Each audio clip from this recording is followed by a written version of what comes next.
ॐ नमो भगवते वासुदेवाय। अथ पञ्चमोऽध्यायः। श्रीशुक उवाच। द्वारिद्युनद्या ऋषभः कुरूणाम् मैत्रेयम् आसीनम् अगाधबोधम् शक्तोपशुद्ध्याच्युतभावशुद्धः पप्रच्च सौशील्यगुणाभितृप्तः। विदुर उवाच। सुखाय कर्माणि करोति लोको न तैः सुखम् वान्यदुपारमम् वा विन्देद भूयस्तत एव दुःखम् यदत्र युक्तम् भगवान् वदेन्नः। जनस्य कृष्णाद्विमुखस्य दैवात् अधर्मशीलस्य सुदुःखितस्य अनुग्रहायेह चरन्ति नूनम् भूतानि भव्यानि जनार्दनस्य। तत्साधुवर्यादिशवर्त्मशं नः सम्रादितो भगवान् येन पुंसाम् हृदि स्थितो यच्छति भक्तिपूते ज्ञानम् स तत्त्वादिगमम् पुराणम् करोति कर्माणि कृतावतारो यान्यात्मतन्द्रो भगवान् त्रयधीशः। यथा ससर्जाग्र इदम् निरीहः सन्ताप्य वृत्तिम् जगतो विधत्ते यथा पुनः स्वेक इदम् निवेश्य शेते गुहायाम् स निवृत्तवृत्तिः। योगेश्वरादीश्वर एक एतत् अनुप्रविष्टो बहुधा यथासीत् क्रीडन् विदत्ते द्विजगो सुराणाम् क्षेमाय कर्माणि अवतारभेदैः। मनो न तृप्यत्यभिशृण्वताम् नः सुश्लोकमौलेश्चरितामृतानि यैस्तत्त्वभेदैरधिलोकनाथो लोकानलोकान् सह लोकपालान् अचीक्लृपद्यत्र हि सर्वसत्त्व निकायभेदोऽधिकृतः प्रतीतः। येन प्रजानाम् उत आत्मकर्म रूपाभिधानाम् च विधाम् व्यधत्थ नारायणो विश्वश्रुत् आत्मयोनिः एतश्च नो वर्णय विप्रवर्य। परावरेषाम् भगवन् व्रतानि श्रुतानि मे व्यासमुखात् अभीक्ष्णम् अतृप्नमशुल्ल सुखावहानाम् तेषामृते कृष्ण कथामृतौघात् कस्तृप्नुयात् तीर्थपदोऽभिधानात् सत्तेषु वः सूरिभिरीढ्यमानात् यः कर्णनाडीम् पुरुषस्य यातो भवप्रदाम् गेहरतिम् चिनत्ति। मुनिर्विवक्षुर्भगवद्गुणानाम् सखाभिते भारतमाह कृष्णः यस्मिन् नृणाम् ग्राम्य सुखानुवादैर्मतिर्गृहीतानु हरे कथायाम् सा श्रद्धधानस्य विवर्धमाना विरक्तिमन्यत्र करोति पुंसः। हरेः पथानुस्मृतिनिर्वृतस्य समस्तदुःखाद्ययम् आशु दत्ते तान् शोच्य शोच्यान् अविधोऽनुशोचे हरेः कथायाम् विमुखान् अघेन क्षिणोति देवो अनिमिषस्तु येषाम् आयुर्वृथाभाद गतिस्मृतीनाम् तदस्य कौशारव शर्म धातुर् हरे कथामेव कथासु सारम् उद्धृत्य पुष्पेभ्य इवार्तबन्धो शिवाय नः कीर्तय तीर्थकीर्तेः। स विश्वजन्मस्थिति संयमार्ते कृतावतार प्रगृहीतशक्तिः चकार कर्माणि अधिपूरुषाणि यानीश्वरः कीर्तयत्तानि मह्यम्। श्रीशुक उवाच। स एवम् भगवान् पृष्टः शत्राकौशारविर्मुनिः पुंसाम् निःश्रेयसार्तेन तमाह बहुमानयन्। मैत्रेय उवाच। साधु पृष्टम् त्वया साधो लोकान् साधो अनुगृह्णथा कीर्तिम् विधन्वथा लोके आत्मनो अधोक्षजात्मनः नैतच्चित्रम् त्वयि शब्दः बादरायणवीर्यते गृहीतो अनन्यभावेन यत्त्वया हरिरीश्वरः माण्डव्यशाभाद् भगवान् प्रजासंयमनो यमः भ्रातुः क्षेत्रे भुजिष्यायाम् जातः सत्यवती सुधात् भवान् भगवतो नित्यम् सम्मदः सानुगस्य च यस्य ज्ञानोपदेशाय मादिशत् भगवान् व्रजन् अत ते भगवल्लीला योगमाय उपबृंहिताः विश्वस्थिति उद्भवान्तार्ता वर्णयामि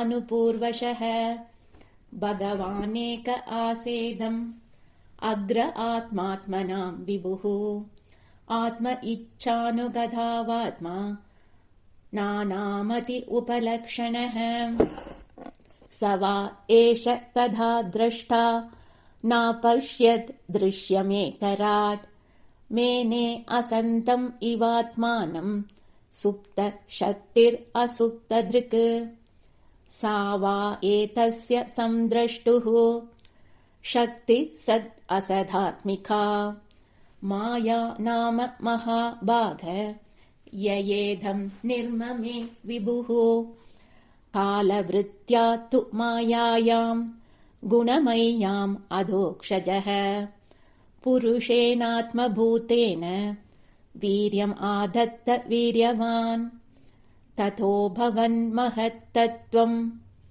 अव्यक्तात् कालचोदितात् विज्ञानात्मा आत्मदेहस्थम् विश्वम् व्यञ्जन् तमोऽनुतः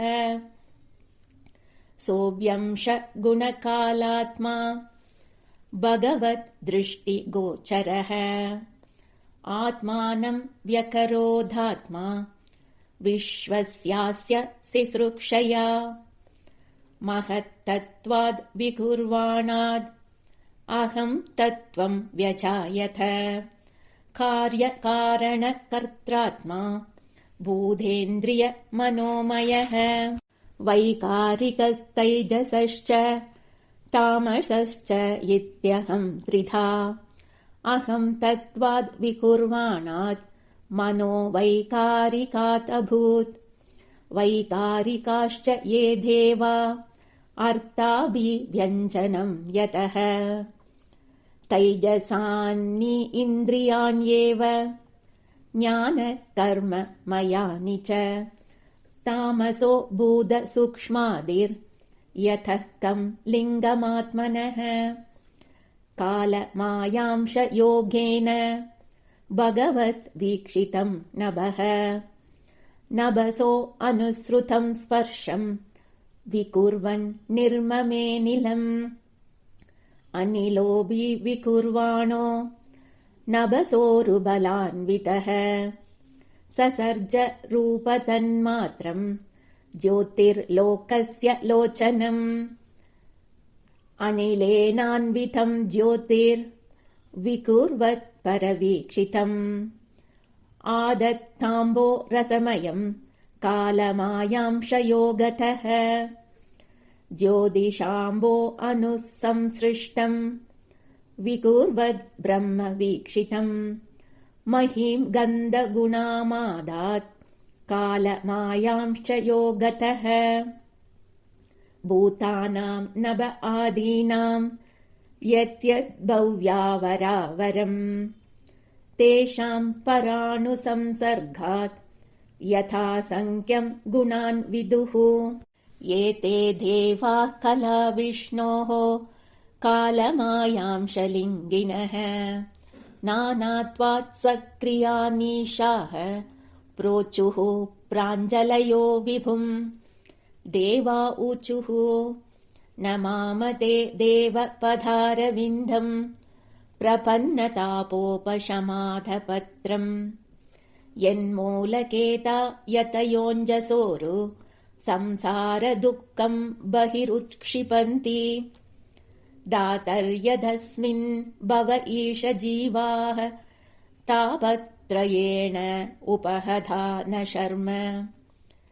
आत्मन् लभन्ते भगवन्तवाङ्घ्रिच्छायाम् सविद्याम् अथ आश्रयेम मार्गन्धि यत्ते मुखपद्मनीडैश्छन्दः सुपर्णैर्ऋषयो विविक्ते यस्यागमर्षोदसरिद्वरायाः पदम् पदम् तीर्थपदः प्रपन्नाः यश्रद्धया श्रुतवत्या च भक्त्या संरुज्यमाने हृदयेऽवधाय ज्ञानेन वैराग्यबलेन धीरा व्रजेम तत्तेऽङ्घ्रिसरोजपीठम् विश्वस्य जन्मस्थितिसंयमार्ते कृतावतारस्य पदाम्बुजम् ते व्रजेम सर्वे शरणम् यदीश स्मृतम् प्रयच्छति अभयम् स्वपुंसाम् यत्सानुबन्धे सदि देहगेहे ममाहम् इत्योड दुराग्रहाणाम् पुंसाम् सुदूरम् वसतो विपुर्याम् भजेम तत्ते भगवन्पदाब्जम् तान्वैह्यसद्वृत्तिभिरक्षिभिर्ये पराहृदान्तर्मनसः परेश अतो न पश्यन्ति उरुघाय नूनम् एते पदन्यासविलासलक्ष्म्याः पानेन ते देव कथासुधायाः प्रवृत्तभक्त्या विशदाशयाये वैराग्यसारम् प्रतिलभ्य बोधम् यताञ्जसान्वीयुरकुण्डधिष्ण्यम् तथा परे चात्मसमाधियोगबलेन जित्वा प्रकृतिम् बलिष्ठाम् त्वामेव धीराः पुरुषम् विशन्ति तेषाम् श्रमस्यान्न तु सेवयाते तत्ते वयम् लोकसिसृक्षयाध्य त्वयानुसृष्टास्त्रिभिरात्मभिः स्म सर्वे वियुक्ता स्वविहारतन्त्रम् न शक्नुमस्तत्प्रतिहर्तवेते यावद्बलिम् तेज हरामकाले यथा वयम् चान्नमधाम यत्र यदोभयेषाम् त इमे हि लोका बलिम् हरन्तो अन्नम् अदन्त्यनूहाः त्वम् नः सुराणाम् असि सान्वयानाम् कूटस्थ आद्य पुरुषः पुराणः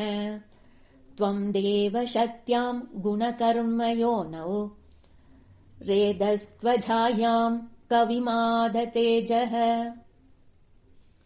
ततो वयम् सत्प्रमुखाय धर्ते बभूविमात्मन् करवाम किम् ते त्वम् न स्वचक्षुष्परिधेहि शक्त्या देवक्रियार्थे यदनुग्रहाणाम् श्रीहरये नमः श्रीहरये नमः श्रीहरये नमः।